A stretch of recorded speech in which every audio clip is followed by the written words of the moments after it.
Hello student, next topic देखेंगे integrating factors. Definition क्या है हमारी? If the differential equation M D X plus N D Y equal to zero is not exact. मतलब जब M D X plus N D Y is not exact आएगी तब, but it become exact by multiplying by function of lambda xy, then lambda xy is called as integrating factor of mdx plus ndy। जब mdx plus ndy से हम exact कब मानते हैं? जब डैबा m बाय डैबा y इक्वल टू डैबा n बाय डैबा x रहेगा तब वो एग्जैक्ट हो जाएगा। नॉन एग्जैक्ट कब आएगा? जब डैबा m बाय डैबा y is not equal to डैबा n बाय डैबा x रहेगा तब वो नॉट एग्जैक्ट रहेगा। मतलब ये जो डेरिवेटिव लेने के बाद, इधर x का y का डेरिवेटिव लेने के बाद और इधर x का डेरिवेटिव लेने के बाद जो आंसर आएगा वो नॉट इक्वल टू रहा दोनों, तो तब ये नॉट एग्जैक्ट होएगा।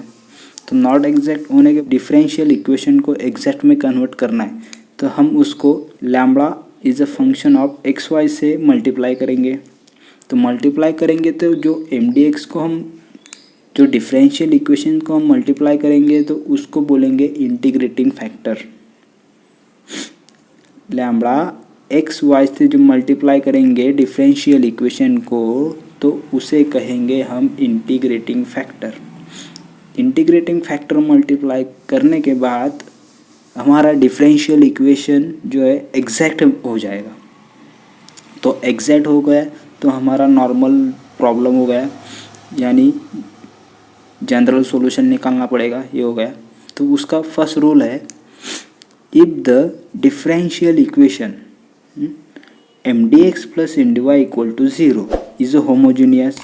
अभी होमोजीनियस क्या है यह हम प्रॉब्लम में देखेंगे, फुल कॉन्सेप्ट देखेंगे कि होमोजीनियस होता क्या है।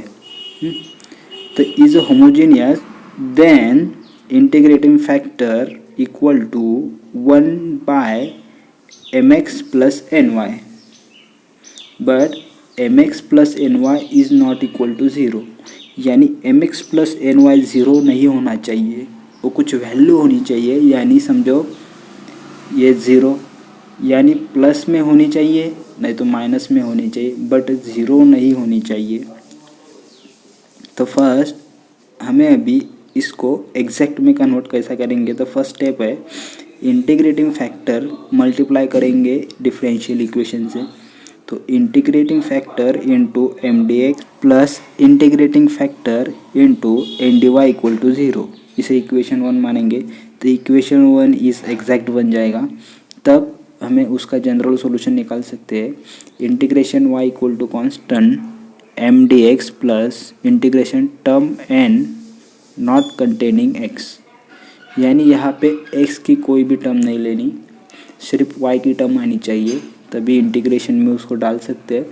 dy equal to constant X square Y D X minus X cube plus Y cube D Y equal to zero, इसे इक्वेशन 1 कहेंगे। मतलब इक्वेशन 1 इज होमोजेनियस, m और n की पावर सेम होनी चाहिए। तो यहाँ पे x का स्क्वायर है और इंटू y में और y मल्टीप्लाई में और उसका पावर 1, x की पावर 2 और y की पावर 1, तो दोनों की पावर की एडिशन की तो क्या बन जाएगा? पावर 3। यहाँ पे X cube plus Y cube, तो दोनों की पावर 3 है, तो पावर 3 इक्वल टू, यानी m की पावर और n की पावर बोथ आर सेम, इसलिए homogeneous equation M D X plus N D Y equal to zero.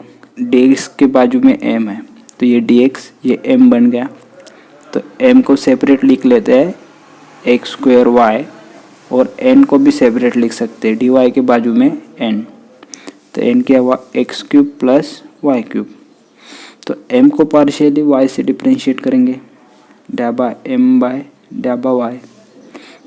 तो एक्स स्क्वायर कॉन्स्टेंट और y का डेरिवेटिव 1, मतलब एक्स स्क्वायर और एन को एक्स से डिफ्रेंशिएट करेंगे तो एक्स क्यूब, जो क्यूब पावर है वो मल्टीप्लाई में आएगी एक्स के, और पावर में से 1 माइनस होगा तो यानी स्क्वायर प्लस 0, वाई कांस्टेंट इसलिए 0, ये हो गया 3x²।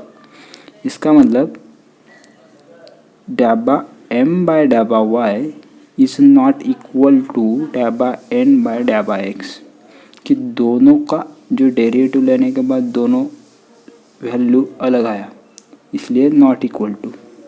इसका मतलब है इक्वेशन 1 इज नॉट एग्जैक्ट। तो हमें इसको अभी ये इक्वेशन को एग्जैक्ट करना है, तो हमें क्या करना पड़ेगा, उसका इंटीग्रेटिंग फैक्टर निकालना पड़ेगा। तो integrating factor equal to 1 divide by, क्या है हमारा इंटीग्रेटिंग फैक्टर होमोजेनियस का integrating factor equal to 1 divide by M X plus N Y, M X plus N Y equal to m क्या है हमारा x² into Y into X minus X cube plus Y cube n था, क्योंकि minus था इसलिए minus आया, into Y. तो इसको सिंप्लीफाई करेंगे, x से मल्टीप्लाई किया x² को तो x³ इंटू वाई, ये माइनस साइन, ब्रैकेट ओपन कर देंगे तो ये माइनस मल्टीप्लाई हो जाएगा इसको, तो माइनस और y से भी मल्टीप्लाई कर देंगे x³ इंटू वाई, और ये माइनस प्लस और माइनस माइनस y⁴ y से मल्टीप्लाई किया तो यहाँ पे प्लस और माइनस कैंसिल, क्या बचा अभी माइनस y⁴। तो इंटीग्रेटिंग फैक्टर क्या है हमारा 1 डिवाइड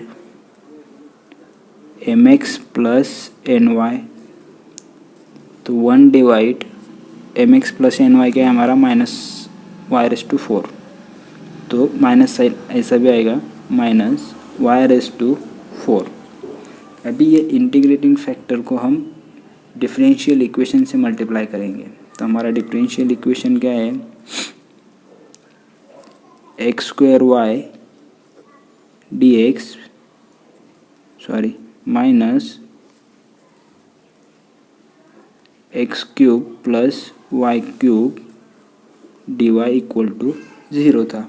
तो उससे हमें मल्टीप्लाई करना है, ये इक्वेशन को मल्टीप्लाई करना है, माइनस 1 बाय y⁴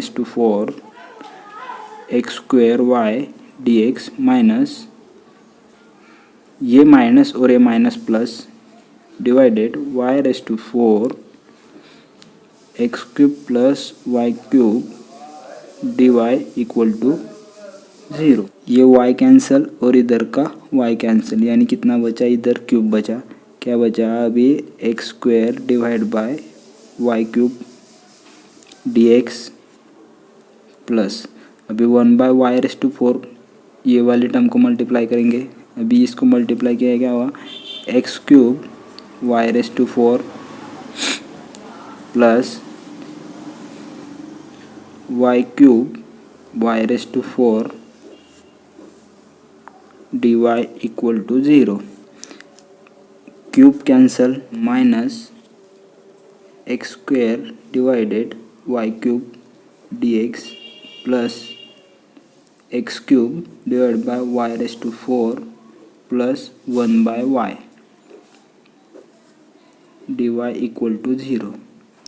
ये इक्वेशन 2 हो गया। तो equation 2 is exact. Integration factor multiply करने के बाद इक्वेशन डिफरेंशियल इक्वेशन एग्जैक्ट हो जाता है। यदि हमने अभी उसको डाबा m बाय डाबा y से डिफरेंशिएट किया और डाबा n को डाबा x से डिफरेंशिएट किया तो दोनों का जो डिफरेंशिएशन करने के बाद वैल्यू सेम आएगा, मतलब उसका वो एग्जैक्ट इक्वेशन आएगा।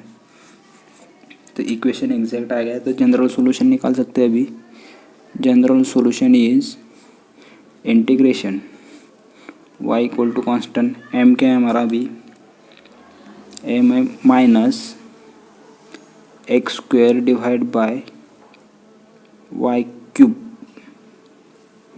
dx प्लस इंटीग्रेशन, अभी टर्म है नॉट कंटेनिंग x, क्योंकि यहाँ पे x वाली कोई भी टर्म नहीं लेनी, तो इधर x है तो ये निगलेक्ट हो गया पूरा, बचा क्या 1/y dy इक्वल टू